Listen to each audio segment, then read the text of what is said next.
주보에 있는 것 같이 한가위 감사주일, 그래서 우리 명절, 민속의 명절 추석 연휴 가운데 내일 추석이 있죠. 네. 우리가 또 추수감사주일이 따로 있기 때문에 명절을 주신 하나님께 감사하면서 또한 이 시간을 통하여서 우리가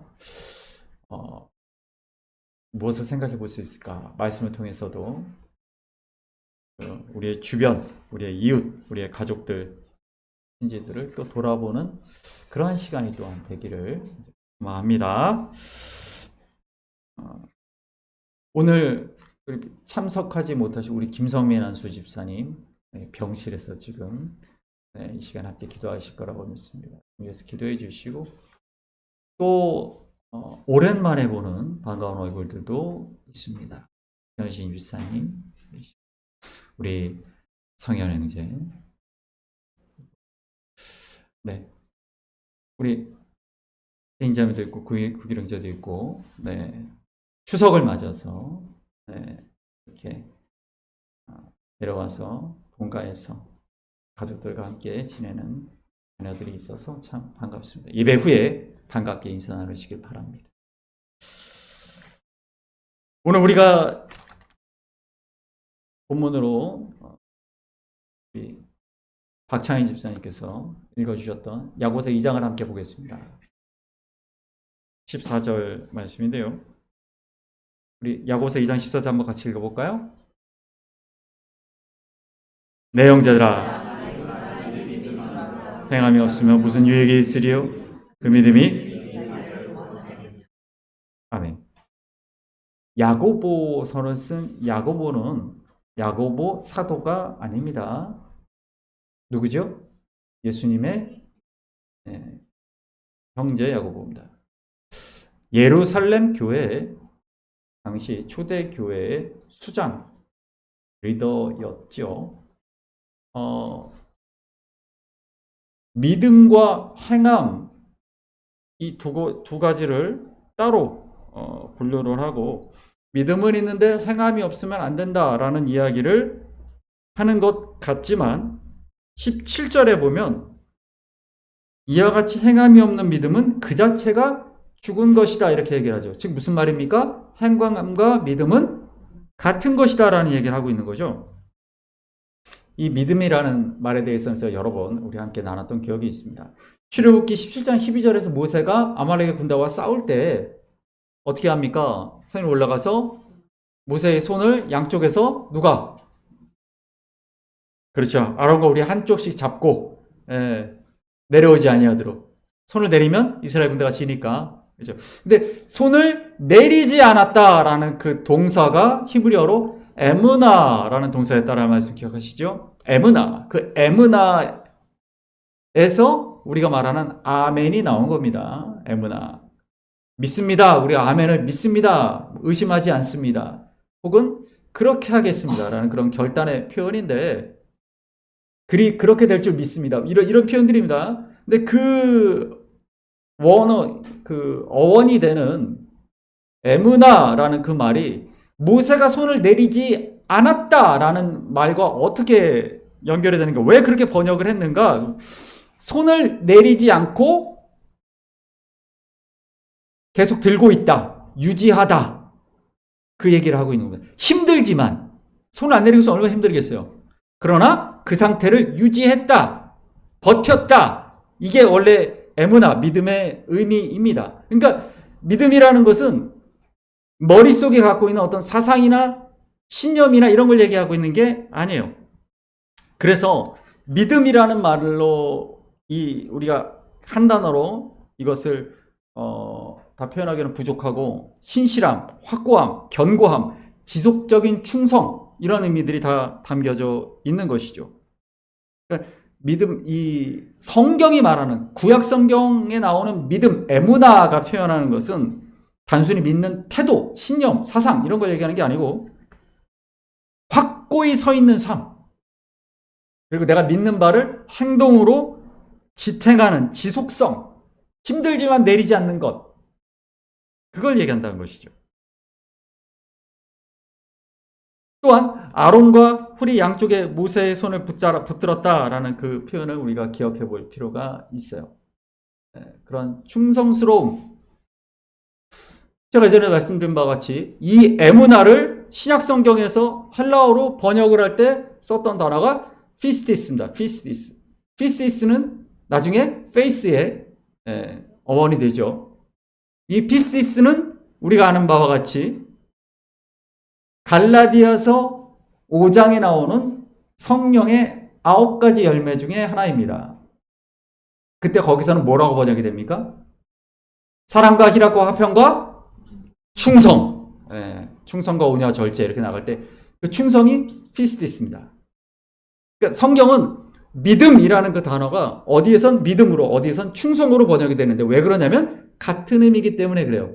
믿음이라는 것은 머릿속에서 이루어지는 게 아닙니다. 삶 가운데에서 충성스러운 행동으로 나타나야 한다. 여기서 충성이라는 건 하나님에 대한 신실함이죠.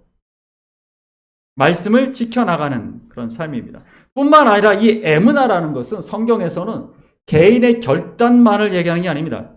공동체적인 신실함을 얘기하는 거죠. 믿음은 홀로 지탱하는 것이 아닙니다. 제가 여러 번 말씀드리지만 혼자 신앙생활 할 수가 없습니다. 모세의 양옆에서 그렇게 붙들고 있는 아론과 훌이 있어야 하듯이 우리의 신앙 또한 나 혼자 신앙생활 할 수 있는 것이 아니라 옆에서 서로 붙드는 행함 속에서 지속되는 것입니다. 그래서 히브리어 전통 가운데는 에무나라는 그 믿음이라는 그 단어 속에는 누군가를 지탱하다, 의지가 되어주다라는 의미도 같이 갖고 있어요. 믿음의 공동체라는 것은 그래서 나의 곁에서 내가 힘들 때, 내가 쓰러지지 않으도록 나를 격려하고 의지하게 해주는, 나의 의지가 되어주는 우리가 제사장 공동체로서 서로를 중보하고 축복하는 바로 그것이 에무나라는 것이죠. 그래서 믿음은 지탱해주는 관계성 속에서만 살아있는 행함이다. 이렇게 표현되는 것입니다. 야고보가 왜 이런 얘기를 하는가? 원래 야고보도 유대인이죠. 유대인들끼리 이 히브리어를 쓰는 사람들끼리는 믿음과 행함을 분리하지 않았어요. 왜냐하면 이 유대인들의 사회는 이론론적 사회다라는 말씀을 제가 드린 적이 있습니다. 그런데 이 헬라, 이방인들에게 전도하게 되면서 이 헬라 세계는 이원론적 사회란 말이에요. 그래서 이걸 분리합니다. 몸과 정신과 몸을 분리를 하죠. 영혼과 몸을 분리를 해서 이원론적으로 판단하는 그런 이방인들을 향하여, 그러니까 그런 사람들이 교회 안에 들어오게 되면서 그렇게 분리를, 믿음이라는 것을 믿는 나의 그런 어떤 생각, 사상, 신념 이것과 행함을 분리한다라는 것이죠. 근데 야고보는 그것에 대해서 이렇게 얘기하는 겁니다. 분리되는 게 아니다. 내가 믿는다고 하면서 내 행동은 그 믿음에 합당한 행동을 하고 있지 않다면 너는 믿고 있는 게 아니다라고 말하는 것이죠. 그래서 믿음이라는 것은 공동체 안에서 그가 어떻게 살아가고 있는가를 보면 알 수가 있다라는 것입니다. 우리 여러분 기억해 보시면 우리 오늘 아까 불렀던 427장은 누가 하신 말씀입니까? 예수님이 마태복음 5장에 산상수훈의 말씀이죠. 그리스도인의 삶을 이야기한 것입니다. 어디에서? 공동체 안에서. 세상 속에서 그리스도인이 어떻게 살아가야 되는 것에 대해서 주시는 말씀이죠. 우리가 로마서 12장에 나오는 너희가 드릴 합당한 영적 예배다라고 할 때 그 예배의 삶 속에서 드리는 믿음의 삶을 얘기하는 것입니다. 팀 켈러 목사님에 대한 책을 제가 한 권의 만내에서도 여러 번 소개했었고 여러 번 설교 시간에 말씀드린 적이 있습니다. 한번 읽어볼까요? 삶 전체가 드리는 예배, 즉 예배당에서 드리는 예배가 삶의 다른 영역과 단절되지 않아야 한다는 것이다. 예컨대 직장은 하나님이 주신 부르심의 자리를 보며 거기서 우리가 하는 일이 하나님께 드리는 예배가 될 수 있다. 팀 켈러 목사님이 얘기하는 전생의 예배, 우리의 삶이 예배다. 제가 얼마 전에 일과 영성 한 권의 만나에서 소개를 했었죠. 팀 켈러 목사님이 거기에서 이야기하는 것이 그거죠. 우리 직장에서, 사회에서, 세상에서 일하는 그 모든 일들, 학생들이 학교에서 공부하는 그 모든 것들이 다 하나님 앞에 예배의 삶이다. 신앙생활이 따로 있고 내가 세상에 살아가는 삶이 따로 있는 것이 아니다. 나에게 맡겨진 일들을 감당하는 것을 예배하는 것처럼 드리는 삶. 그것을 얘기하는 것이죠. 스캇 맥나이트 교수의 글을 한번 보겠습니다. 읽습니다. 예수의 복음이 단순히 공만이 아니라 하나님 나라의 도래와 그 영향력, 정의, 사랑, 섬김, 공동체성, 이웃 돌봄 등이 삶 속에서 나타나야 한다. 예배는 이웃사랑, 사회정의, 삶의 책임성과 연결된다. 이 스캇 맥나이트 그 목사님이시거든요. 노던 신학교 교수님이신데 이분 아담과 게놈이라는 그 책이 한 권에 만나서 제가 소개해드린 적이 있습니다. 이분의 책을 우리 2층에 있습니다. 그 책이 한번 관심 있으신 분은 꼭 보시길 바라고요.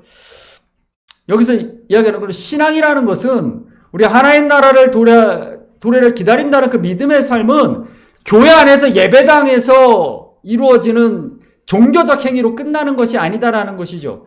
말씀을 듣고 우리가 하나님 앞에 결단한 삶을 저 문을 나가서 세상을 살아가면서 세상 속에서 빛과 소금의 공동체로 살아가면서 이웃을 사랑하고 불의한 세상에 대하여 저항하고 우리의 도움이 필요한 이들을 향하여 손을 내미는 삶.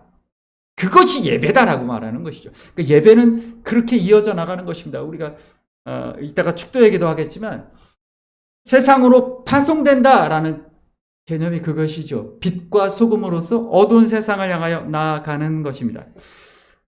마이클 버드 교수가 있는데요. 오스트레일리아 분이신데 이분의 책은 성경을 읽기 전에 알아야 할 7가지라는 그런 책이 있는데 굉장히 재미있는 책입니다. 한 권에 만나서 조만간 제가 그 책도 소개를 해드리겠습니다. 한번 볼까요? 무슨 말씀하셨는지. 복음은 구원의 선언만이 아니라 구원의 삶, 즉 예수 그리스도의 삶에 참여하여 변화된 삶을 사는 것까지 포함된다. 대형교회 중심의 소비자적 문화, 유명 목회자 중심, 쇼식의 예배 등이 실제 삶과 연결되는 예배적 삶을 저해했다. 이거 무슨 얘기를 하고 있는 거냐면 그냥 우리가 예전에 주일 성수한다. 그래서 야 교회 가 주일 성수해. 교회 가서 1시간 2시간 예배 드리고 그럼 나는 그리스도인의 의무를 다 했어. 그게 아니라는 거죠. 그런데 어느 순간 그러한 유대교적 율법주의적인 모습으로 교회들이 변화됐다. 한국 교회가 그렇게 많이 변화됐다. 왜 그런가? 내가 주로 한국 교회 대형 교회들이 그렇죠. 가서 오케스트라가 막 연주를 하고 그런 곳에 앉아서 객석에 앉아서 쇼를 보듯이 쇼가 아니라 예배를 드려라 이 얘기를 처음 했던 사람은 누구냐면 칼빈입니다. 존 칼빈. 종교 개혁을 할 때 칼빈이 했던 얘기입니다. 그걸 인용한 겁니다. 왜냐하면 종교 개혁 당시에 종교 개혁자들이 일어났던 그 중요한 지점 그들이 지적했던 부분 중에 하나가 사람들이 다 객석에 앉아서 다 이렇게 구경하고 있고 그 앞에서 나가서 성직자가 하는 그런 말들과 그런 행위들을 사람들이 객석에서 이렇게 연극 무대를 보듯이 보고 있었다. 존 칼빈은 연극적 예배라고 합니다. 그것을 깨뜨리는 것, 그게 종교개혁의 가장 중요한 목적 중에 하나였었죠. 그런데 500년의 시간이 지나고 나니까 다시 그런 시대가 도래했어요. 이 앞에는 연극 무대가 돼서 목회자가 다 제사장의 역할을 독점하고 나머지 교인들은 다 그 자리에 앉아가지고 연극 쇼를 보듯이 구경하는 거죠. 그리고는 말합니다. 주일 성수했다. 이게 아니라는 겁니다. 예수 그리스도의 삶에 참여하여 변화된 삶을 어디에서? 내 가정에서, 내 직장에서, 사회에서, 학교에서, 세상 속에 살아가면서 내가 그리스도인으로서 변화된 삶을 살아가는 것까지 그게 예배의 삶이에요. 그런데 요렇게 교회당 안에서의 삶으로 종교적 의무로 다하는 것처럼 그렇게 간편한 신앙생활을 할 수 있도록 한 것이 한국교회가 오늘날 바꿔야 될 부분이죠. 본회퍼 목사님은 그것을 값싼 복음이라고 했습니다.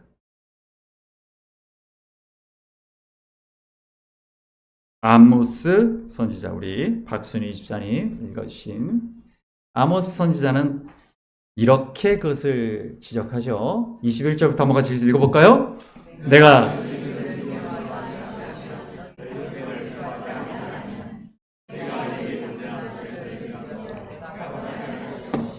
너희의 살찐 희생의 화목제도 내가 돌아보지 아니하리라. 내 노랫소리를 내 앞에서 그칠지어다. 내 비파 소리도 내가 듣지 아니하리라. 오직 정의를 물같이 공의를 마르지 않는 강같이 흐르게 할. 아멘. 그렇습니다. 북이스라엘이 남유다가 제사 안 지내서 망한 게 아니다라는 말씀 제가 많이, 오히려 가장 부강할 때였어요. 아모스 선지자가 이 말씀을 선포할 때 북이스라엘은 너무 돈을 삼각무역으로 돈을 어마어마하게 무역으로 벌 때였습니다. 그 제사의 제물들이 흘리는 피가 태우는 그 기름 냄새가 가득하였다. 그러나 그들의 삶은 어떻습니까?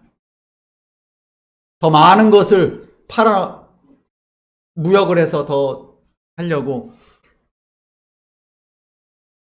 우리식으로 하면은 논밭이죠. 논밭을 다 갈아엎고 수출을 할 수, 그때 많이 수출을 해서 돈을 벌 수 있었던 올리브유를 수출했거든요. 올리브 나무를 다 심어버려요. 그리고 또 포도주를 수출했거든요. 그러니까 올리브유 짜고 포도주를 짜가지고 통에 담아서 보내게 되면 긴 시간 바다를 건너서도 그것을 팔 수가 있죠. 그렇기 때문에 올리브나무, 포도나무 이런 걸 심기 위해서 밀밭, 보리밭을 다 갈아엎었어요. 그러니까 어떻게 됩니까? 가난한 사람들, 지금 아모스가 얘기하는 게 그거예요. 가난한 사람들은 뛰어오른 곡물값을 감당하지 못해요. 사람들이 굶어 죽어가는 것이죠. 그런데도 땅을 가진 사람들은 더 많은 재물을 풍족하게, 그리고 하나님이 우리를 축복하셔서 내가 이렇게 잘 사는 거라고, 그 이야기를 하고 있는 겁니다. 아모스가 하고 있는 얘기가 그 얘기예요. 그러니까 그들이 하나님이 주신 물질을 자신의 기쁨과 만족을 위하여 사용하였지, 오히려 그것들 때문에 더 많은 이들이 고난을 당하고 있던 것이 북이스라엘의 모습이었다. 그러니까 북이스라엘은 왜 망했냐? 제사를 안 지내서 망한 게 아니다. 하나님을 사랑하고 이웃을 사랑하라고 하셨던 가장 중요한 계명을 그들이 어겼기 때문에 망한 것이죠. 우리의 모습을 돌아볼 필요가 있겠지요. 창세기 12장 15절 말씀 한번 보십니다. 읽어봅니다. 여호와 하나님이, 아멘, 경작하며 지키게 하다라는 히브리어 단어가 아바드 샤마르입니다. 이 아바드에 대해서는 이전에 말씀드린 적이 있어요.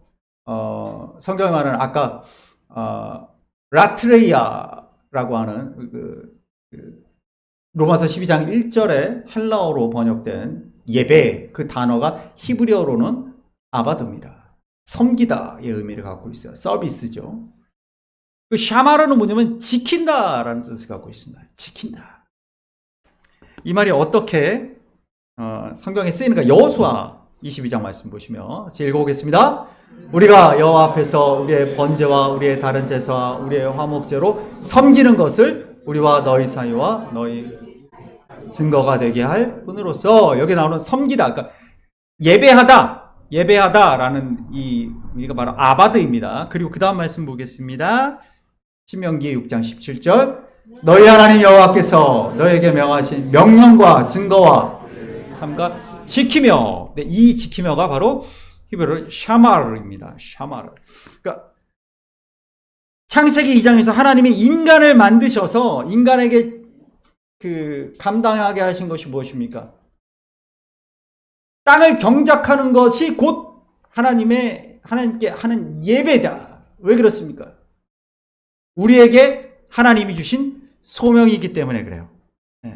또한 지키는 것, 그 말씀을 지키고 하나님이 주신 가장 중요한 가치를 지키고 절대 포기하지 않고 타협하지 않는 하나님이 주신 귀한 말씀을 지키는 것. 이 아바드와 샤마르의 삶을 우리에게 주신 것입니다. 그러니까 세상 속에서 너희가 아바드하며 샤마르하라 라고 하신 것이죠. 분리되지 않습니다. 신앙과 삶은 분리돼서는 안 됩니다. 오늘 우리가 말씀에서 결단한 것이 우리의 삶을 통해 드러나야 되는 것이죠. 예전에 고흐에 대한 이야기를 드린 적이 있는데 오늘은 고갱에 대한 이야기를, 폴 고갱, 인상파 화가였으면서 나중에 자신의 화풍을 새롭게 만들어가는 화가입니다. 폴 고갱의 그림 중에 유명한 그림들이 천사와 씨름하는 야곱에 대한 그림입니다. 설교 후의 환상이라는, 이 설교 후에 환상을 보았다. 이 천사와 씨름하던 야곱의 모습을 표현한 거고요. 이 옆에 그림은 황색의 그리스도라고 불리는 작품입니다. 설교 후의 환상이라는 그 작품은, 천사와 씨름하는 야곱의 모습을 그렸던 그 작품은 우리가 알고 있죠. 형 에서와 아버지 이삭을 속인 그 야곱의 삶이 새롭게 이스라엘로 거듭나는, 이게 바로 그때 아닙니까? 천사와 씨름하고 난 다음에 이스라엘이라는 이름을 얻게 되죠. 그의 삶이 바뀐 거예요. 새로운 정체성을 갖게 된 것이죠. 다시 태어난 것이죠. 그래서 인상파 화가였잖아요. 인상파 화가였다가 그가 인상파의 화풍에서 바뀌는, 온통 새빨간, 인상파라는 건 뭡니까? 인상주의, 인상파, 어떤 순간에 바뀌는, 햇살이 바뀌면서 같은 사물이라 그래도 아침과 점심과 저녁에 햇빛에 따라서 사물의 색깔이 바뀌죠. 바뀌는 그 인상, 그것을, 그 찰나, 그것을 표현하는 것이 인상주의 화풍이죠. 근데 바뀝니다. 자신의 화가로서의 정체성이 바뀌는, 삶의 정체성이 바뀌는 그러한 것을 담아낸 거예요. 그게 굉장히 중요한 그림입니다. 그리고 이 황색의 그리스도라는 것도, 이건 뭐냐면 자신의 삶을 예수 그리스도처럼 살아가기를, 희생하는 그런 삶을 살아가기를 바랬던 그 삶이 담겨져 있습니다. 이게 자신의 모습을 투영한 것입니다. 그러니까 어떻게 보면은 이 폴 고갱이라는 화가 자체는 나의 삶이, 나에게 주어진 소명이 무엇인지를 몸부림치면서 찾으려고 했던 그러한 사람이었습니다. 그래서 그가 프랑스에서 이제 타히티로 가면서 그렸던 그림이 있죠. 이겁니다. 타히티 사람들, 여인들의 삶을 표현했지만 제목은 이거죠. 읽어볼까요? 우리는 누구인가? 어디로 가는가? 그러니까 자신의 소명에 대한 인생의 질문을 가지고 살았던 그가 이 작품을 통해서 세상을 향해 던지는 질문이죠. 나는 어디서 왔나? 나는 누구인가? 나는 어디로 가는가? 그러니까 이 땅의 삶이 그냥 우연히 태어나서 그냥 잘 먹고 잘 살고 성공하고 이런 삶이 아니라 내가 어딘가에서부터 여기로 보내졌고 보냄을 받았고 그리고 내가 이 땅을 살아가는 소명이 있고 내가 분명한 목적과 계획이 있기 때문에 이 땅을 살아가는 것이고 그리고 내가 이 소명을 마치고 달려갈 길을 다 달려가고 갈 곳이 있다라는 그러한 답을 찾았느냐라는 질문을 던지는 거예요. 여러분, 성도의 삶이란 그런 것입니다. 성도의 삶이란, 그리스도의 삶이란 그런 것이죠. 이것에 대한 답을 갖고 있는 사람입니다. 그리스도는 누군가? 내가 어디서 왔는지 알아요. 내가 하나님께서 나를 어머니의 뱃속에 짓기 전부터 나를 아셨고 나를 택하셨고 나를 부르셔서 이 땅 가운데 보내신 누구입니까? 하나님의 소명자, 하나님의 동역자. 나의 삶은 분명한 목적과 하나님의 계획 가운데 있어요. 나 어떻게 살아가야 되나? 내가 앞으로 어떤 삶을 살아가야 되는, 저 사람의 삶이 너무 부럽다, 나는 왜 이렇게 사는가, 이러한 고민에 빠지지 말라는 얘기죠. 분명한 자기 정체성을 가지고 있으라. 폴 고갱이 생애 마지막까지 몸부림치면서 찾으려고 했던 게 그거였어요. 나는 누구인가? 나는 왜 이 땅을 살아가고 있는가? 나 그리고 어디로 가고 있는가? 여러분, 그리스도인이 이 질문에 대한 답을 갖고 있다면 그가 오늘 어떤 삶을 살아야 되는지도 분명합니다. 세상의 가치와 세상의 잣대에 비교하여서 다른 사람과 비교해서 절망하거나 낙심하거나 부끄러워하거나 부러워하거나 그럴 필요가 없다는 것이죠. 내가 왜 이 땅을 살아가는지를 분명히 알고 있다면, 나의 삶을 하나님이 보내셨고 지금도 인도하고 계시고 앞으로의 삶을 인도하실 것을 믿고 있다면, 그 대답이 나에게 있다면 나는 흔들림 없이 방황 없이 그 길을 걸어갈 수 있다라는 것이죠. 앨런 허쉬, 선교적 교회 대표적인 학자입니다.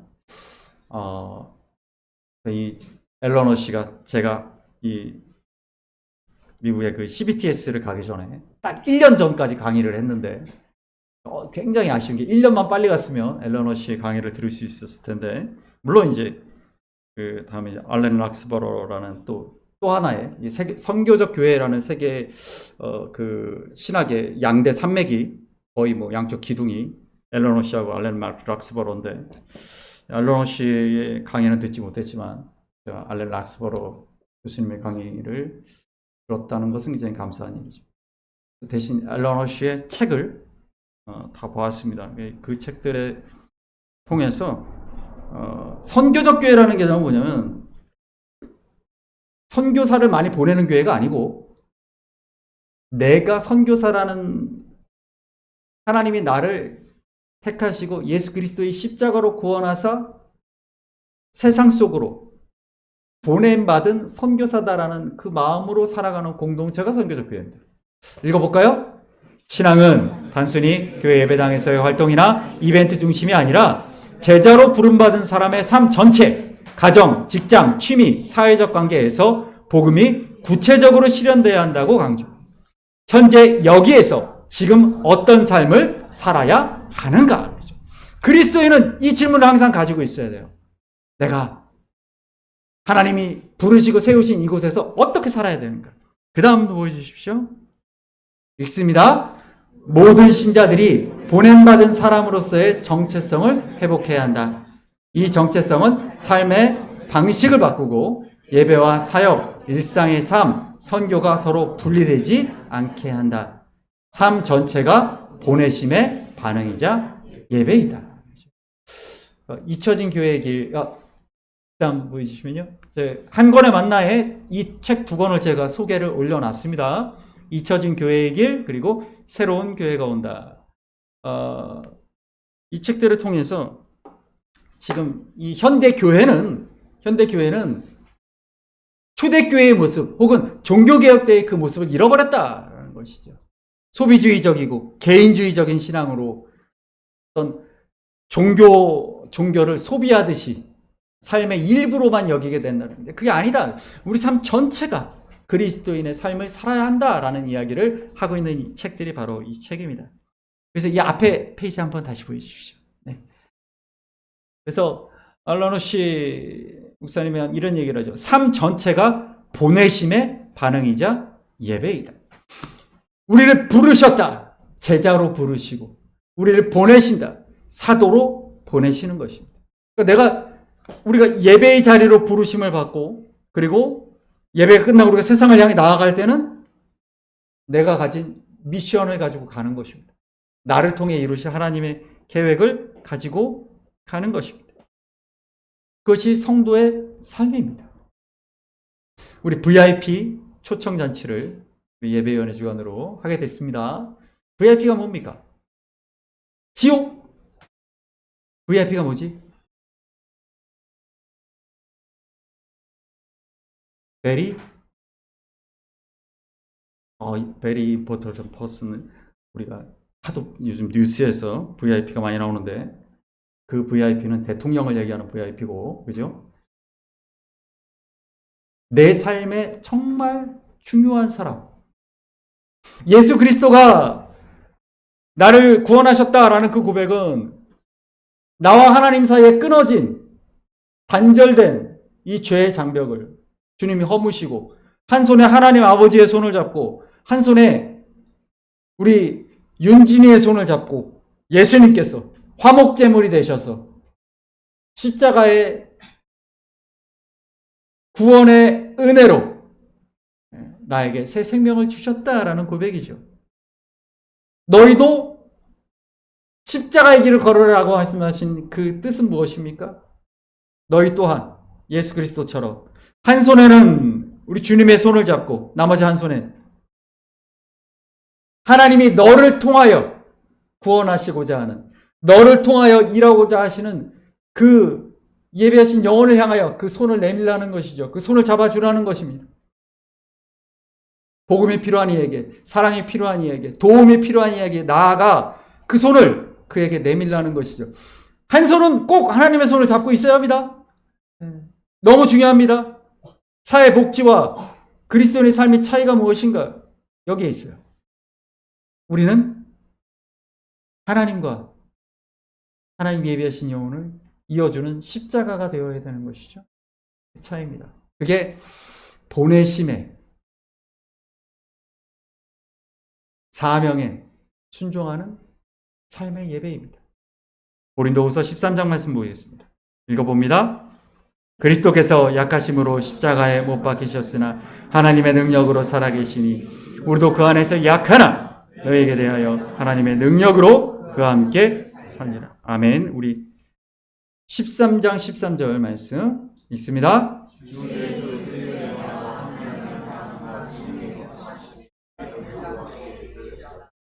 아멘. 이 마지막 13절 14절은 예배 때 마지막을 끝나는 축도의 내용이죠. 이걸 갖고 축도를 만들어진 것입니다. 무엇이냐면 우리 13장 4절에서 말씀하셨던 것처럼 우리가 주님 안에서 하나님의 능력으로 세상을 향하여 나아간다는 것이죠. 그리고 혼자 보내시는 게 아니라 주 예수 그리스도의 은혜와 하나님의 사랑과 성령의 교통하심이 우리와 함께 있기 때문에 우리가 세상에 나아가 우리의 소명을 감당하고 살 수 있다라는 그런. 그래서 축도입니다.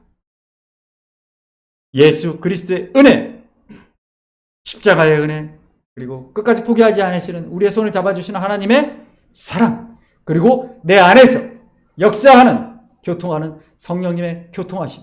이것이 우리가 세상을 향하여 나아가 두려워하지 아니하고 믿음 가운데 맡겨진 소명의 삶을 살아갈 수 있는 이유입니다.